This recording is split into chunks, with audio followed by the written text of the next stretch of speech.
Pada hari pertama pekan itu, pagi-pagi benar ketika hari masih gelap, pergilah Maria Magdalena ke kubur Yesus, dan dia melihat bahwa batu tutupnya telah diambil dari kubur. Ia berlari-lari mendapatkan Simon Petrus dan murid yang lain yang dikasihi Yesus. Ia berkata kepada mereka, Tuhan telah diambil orang dari kuburnya, dan kami tidak tahu di mana ia diletakkan. Lalu berangkatlah Petrus dan murid yang lain kubur itu.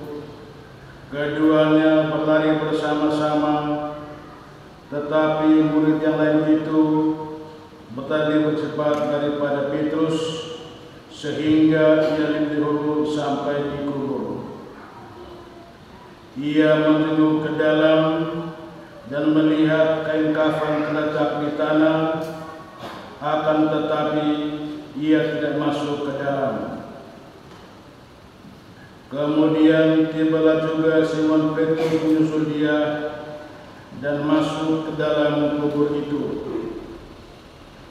Ia melihat kain kafan terletak di tanah, sedangkan kain perlu yang teringat di kepala Yesus tidak tetap dekat kain kafan itu, tetapi terlipat tersendiri di tempat yang lain. Sesudah itu masuklah juga murid yang lain yang lebih dahulu sampai ke kubur. Ia melihatnya dan percaya, sebab selama itu mereka belum mengerti isi kitab suci yang mengatakan bahwa ia harus bangkit dari antara orang mati.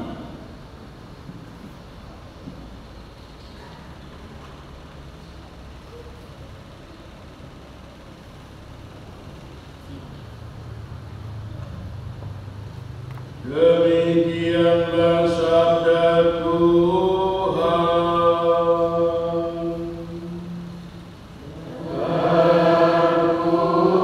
Terpujilah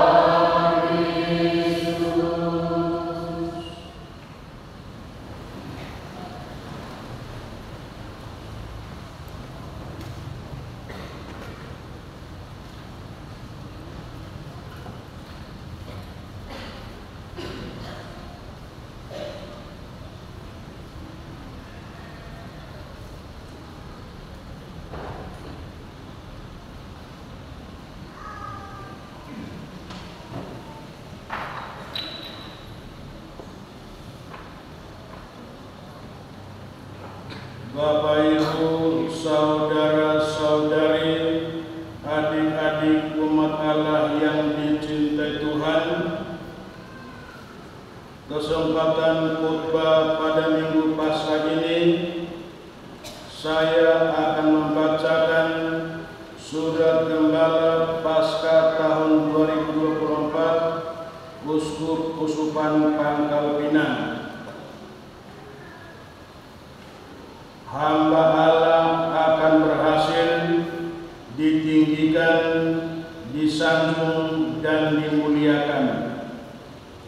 Bandingkan Yesaya 52 ayat 13. Umat Kusupan Pangkal Pinang yang terkasih, semoga Tuhan memberimu damai, semoga pulau-pulau bersukacita. Pertama-tama saya ingin mengucapkan selamat Paskah. Kita bersukacita dan bersyukur atas perayaan Paskah yang merupakan puncak karya keselamatan Allah. Perayaan Paskah memiliki makna yang kaya. Melalui peristiwa kebangkitan diwahyukan kepada kita bahwa Allah tetap setia pada rencana dan misinya yang tunggal, menyelamatkan umat manusia dan seluruh alam semesta. Dalam peristiwa Paskah menjadi nyata bagi kita bahwa Allah lebih kuat dari segala kuasa maut dan kematian. Melalui peristiwa kebangkitan terbukti juga bagi kita bahwa Yesus Kristus adalah hamba Allah yang benar. Ajaran-ajaran maupun tindakan yang Dia lakukan selama hidup dunia dinyatakan benar oleh Allah. Dengan dibangkitkan Yesus Kristus sekaligus tinggikan menjadi perantara keselamatan yang kelak akan datang sebagai hakim yang menyelamatkan. Itulah makna dari seruan Maranatha, Tuhan datanglah. Allah telah meninggikan Dia. Allah telah menjadikan Dia Mesias, Tuhan dan Putra Allah. Tahun ini kita sedang memberi perhatian pada spiritualitas kusupan, yaitu kemuritan dan hamba Allah. Karena itu pada perayaan Paskah ini, baiklah kita mengenangkan bahwa Ia yang bangkit adalah hamba Allah. Dari aneka kekayaan makna peristiwa Paskah, kenangan akan Dia sebagai hamba Allah memberi tekanan pada aspek tertentu yang kiranya penting bagi pemahaman kita tentang spiritualitas hamba Allah. Dalam liturgi Jumat Agung, kita mendapat gambaran tentang aspek tersebut. Di satu pihak, hamba Allah itu dilukiskan oleh Nabi Yesaya sebagai hamba yang benar, tetapi harus menderita. Ia dihina dan dihindari orang, seorang yang penuh kesengsaraan. Ia tertikam oleh karena pemberontakan kita. Dia dianiaya, ia terputus dari negeri orang-orang hidup. Orang menempatkan kuburnya di antara orang-orang fasik, dan dalam hatinya ia ada di antara penjahat-penjahat, sekalipun ia tidak berbuat kekerasan atau tipu tidak ada dalam mulutnya. Di lain pihak disampaikan bahwa hamba itu rela menderita demi keselamatan kita. Sebagai orang yang benar, ia akan membenarkan orang oleh hikmatnya, dan kejahatan mereka dia akan pikul. Dan lebih penting lagi, Yesaya menubuatkan bahwa Allah itu akan berhasil. Ia akan ditinggikan, disanjung, dan dimuliakan. Yesaya bab 52 ayat 13. Pendek kata, hamba Allah adalah ia yang benar, harus dan sekaligus rela menanggung sengsara demi keselamatan kita, tetapi akhirnya akan berhasil, disanjung dan dimuliakan. Hal serupa tuliskan tentang Yesus Kristus dalam bacaan pertama hari Minggu Paskah ini, yang diambil dari Kisah Para Rasul. Yesus dari Nazaret adalah orang yang benar. Dia diurapi dengan Roh Kudus dan kuat kuasa. Dia berjalan berkeliling sambil berbuat baik dan menemukan semua orang yang dikuasai iblis. Kisah Para Rasul bab 10 ayat 38. Seperti nubuat Nabi Yesaya tentang hamba Allah, orang benar itu pun harus menderita. Mereka telah membunuh dia dan menggantung dia pada kayu salib. Kisah Para Rasul bab 10 ayat 39.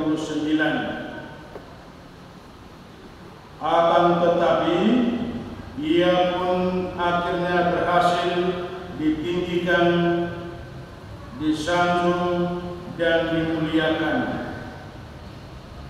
Yesus itu telah dibangkitkan oleh Allah pada hari yang ketiga.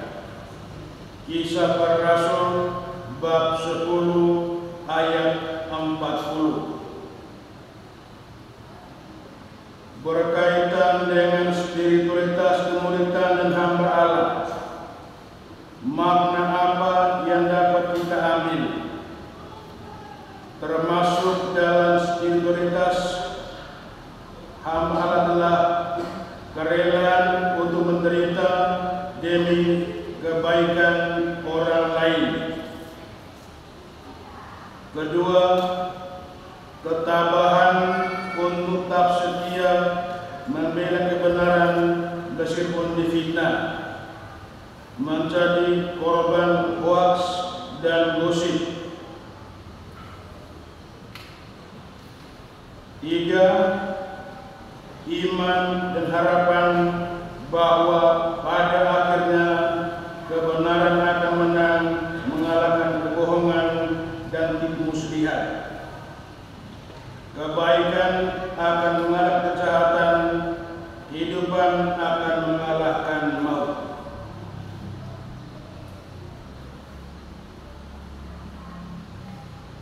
Umat Keuskupan Pangkal Pinang yang terkasih, kita merasa prihatin bahwa di dalam